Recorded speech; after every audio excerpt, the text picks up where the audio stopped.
নমস্কার বন্ধুরা, আশা করি সবাই ভালো আছেন। আজকে বানাবো পুঁই শাকের চচ্চড়ি। পুঁই শাকের চচ্চড়ি আমরা খেতে সবাই ভীষণই ভালোবাসি। আর সেই পুঁই শাকের চচ্চড়ির মধ্যে যদি ইলিশ মাছের মাথা থাকে তাহলে তো আর কোনো কথাই নেই। ইলিশ মাছের মাথা দিয়ে পুঁই শাকের চচ্চড়ি গরম গরম ভাতের সঙ্গে খেলে আর কোনো পদের কিন্তু প্রয়োজনই হয় না। এই রেসিপিটা প্রত্যেক ঘরে ঘরেই হয়ে থাকে যারা কিনা ইলিশ মাছ খেতে ভালোবাসেন। তবুও যারা এখনও এইভাবে রান্নাটা করেননি তাদের জন্য রেসিপিটা আমি নিয়ে এসেছি। আশা করছি রেসিপিটা আপনাদের ভালো লাগবে। তাহলে চলুন শুরু করা যাক আজকে ইলিশ মাছের মাথা দিয়ে পুঁই শাকের চচ্চড়ির রেসিপিটা। সঙ্গে আছি আমি আপনার বন্ধু মহুয়া। আমার চ্যানেলে আপনাদের সবাইকে স্বাগত জানাচ্ছি। আজকের রান্নার প্রধান উপকরণ হচ্ছে ইলিশ মাছের মাথা। আমি এখানে ইলিশ মাছের মাথাটাকে ভালো করে ধুয়ে পরিষ্কার করে এর মধ্যে নুন আর হলুদ আগে থেকেই মাখিয়ে রেখেছি। আর তার আগে মাথাটাকে আমি দুভাগ করে কেটে নিয়েছি। এরকমভাবে কেটে নিলে মাথাটা ভালো করে ভাজা যাবে। এবার আমি নিয়ে নিয়েছি এখানে পুঁই শাক। পুঁই শাকগুলো ভালো করে বেছে ধুয়ে আমি এভাবে জল ছড়িয়ে রেখেছি। আর এর যে মোটা ডাঁটাগুলো সেগুলো আমি আলাদা করে কেটে টুকরো করে রেখেছি। পুঁই শাকের চচ্চড়ি রান্না করার জন্য যে সবজিগুলো আমি এখানে ইউজ করব সেগুলো আমি প্লেটের মধ্যে কেটে নিয়েছি।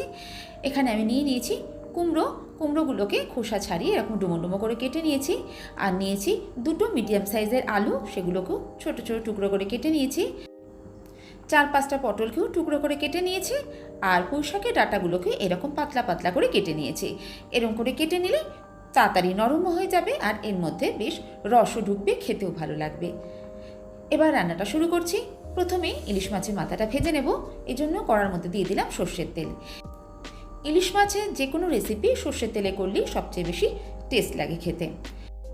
তেল গরম হয়ে গেছে, এবার আমি মাছের মাথাগুলো ভেজে নিচ্ছি। এক একবারে আমি দুটো করে ভেজে নিচ্ছি। মাছের মাথাটা বেশ সুন্দর লাল করে ভেজে নিয়েছি। এবার এই পিসগুলো আমি উঠিয়ে নিচ্ছি। বাকি দুটো এবার ভেজে নিচ্ছি।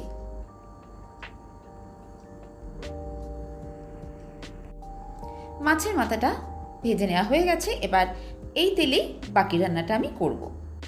প্রথমেই ফোড়ন দেব। ফোড়নে দিলাম আমি 1/2 চামচ কালো জিরে আর দিয়ে দিলাম দুটো কাঁচা লঙ্কা। কাঁচা লঙ্কাগুলোকে আমি মাঝখান থেকে ভেঙে দিয়েছি। আর দিয়ে দিচ্ছি একটা তেজপাতা। ফোড়নগুলো একটু নাড়াচাড়া করে নিয়ে এবার এর মধ্যে দিয়ে দিচ্ছি কেটে রাখা আলু আর কুমড়োগুলো। পুঁই শাকের এরকম চচ্চড়িতে আপনি আরও অনেক রকম গরমকালের সবজি ইউজ করতে পারেন। আজকে আমি যেমন আলু, কুমড়ো আর পটল দিয়ে করছি, তেমনি এখানে ঝিঙে বা বেগুনও ইউজ করতে পারেন। আলু আর কুমড়োটাকে কিছুক্ষণ ভেজে নিচ্ছি। আলু আর কুমড়োটা একটু ভাজা ভাজা হয়ে গেলে এবার এর মধ্যে দিয়ে দেবো পটল। পটলটাকেও এবার কিছুক্ষণ ভেজে নিচ্ছি।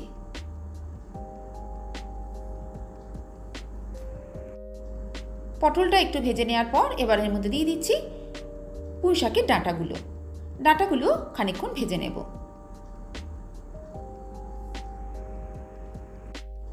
সব সবজিগুলো যখন এইভাবে একটু ভাজা ভাজা হয়ে আসবে তখন এবার এর মধ্যে দিয়ে দিচ্ছি পুঁই শাকগুলো আমি একটু কেটে কেটে দিয়েছি। তবে পুঁই শাকের চচ্চড়িতে পাতা খুব মিহি করে কোচানোর দরকার নেই। যদি পাতাগুলো খুব বেশি বড় বড় হয় তাহলে এইভাবে একটু হালকা করে কেটে দিলে রান্নাটা করতে সুবিধা হবে আর রান্নাটা সুন্দরভাবে মজে যাবে, দেখতেও ভালো লাগবে। ফ্লেমটা হাইতে রেখে এবার পুঁই শাকটাকেও আমি কিছুক্ষণ ভেজে নিচ্ছি। এবার এর মধ্যে দিয়ে দিচ্ছি স্বাদ অনুযায়ী নুন আর দিয়ে দেবো হলুদ গুঁড়ো। নুন হলুদ ছাড়া আর কোনো মশলা কিন্তু আমি এর মধ্যে ইউজ করব না। আপনারা চাইলে এখানে জিরে গুঁড়ো ইউজ করতে পারেন, কিন্তু আমার কাছে পুঁই শাকের চচ্চড়িতে ইলিশ মাছ দিলে অন্য কোনো মশলা দেওয়ার কোনো প্রয়োজনই হয় না। ইলিশ মাছের গন্ধটাই কিন্তু রান্নায় বেশি ভালো লাগে। খানিকক্ষণ হাই ফ্লেমে রান্না করে নিয়েছি। দেখুন এখন পাতাগুলো বেশ খানিকটা নরম হয়ে গেছে। এবার আমি ওপর থেকে এইভাবে ইলিশ মাছের মাথাগুলো দিয়ে দিচ্ছি। এবার ফ্লেমটাকে একদম লো করে দিয়ে ঢাকা দিয়ে 5 থেকে 7 মিনিট রান্না করব। 5 মিনিট পর ঢাকাটা খুলে একবার ভালো করে নাড়াচাড়া করে দেব। এর থেকে যে জল ছেড়েছে তাতেই সবজিগুলো আর শাকটা সুন্দরভাবে সিদ্ধ হয়ে যাবে। একবার আমি এইভাবে ওপর নিচ করে দিচ্ছি যাতে সব সবজিগুলো সুন্দরভাবে সিদ্ধ হয়, সমানভাবে সিদ্ধ হয়।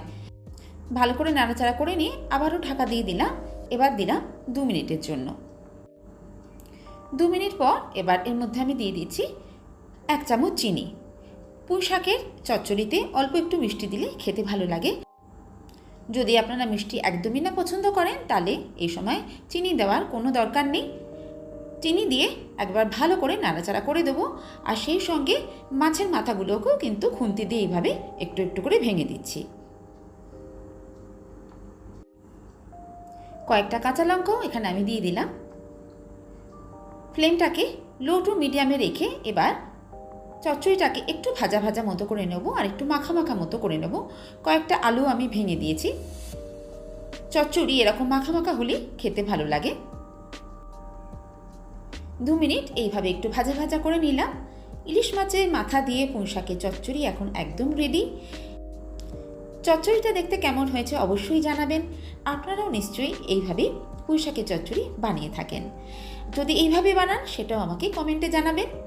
এবার আমি গ্যাসের ফ্লেমটা অফ করে দেব। তারপর স্ট্যান্ডিং টাইমে কয়েক মিনিট রেখে গরম গরম ভাতের সঙ্গে সার্ভ করে দেব।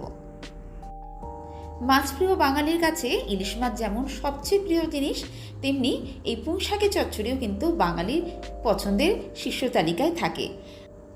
আর গরম গরম ভাতের সঙ্গে যদি এই রকম ইলিশ মাছের মাথা দিয়ে পুঁই শাকের চচ্চড়ি পাওয়া যায় তাহলে তো কথাই নেই।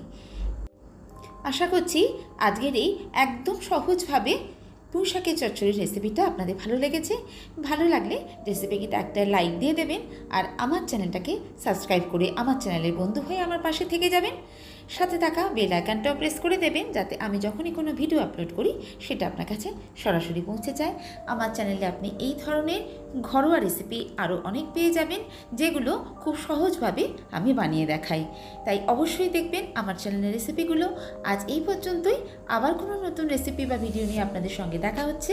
সবাই ভালো থাকবেন, সুস্থ থাকবেন, আনন্দে থাকবেন।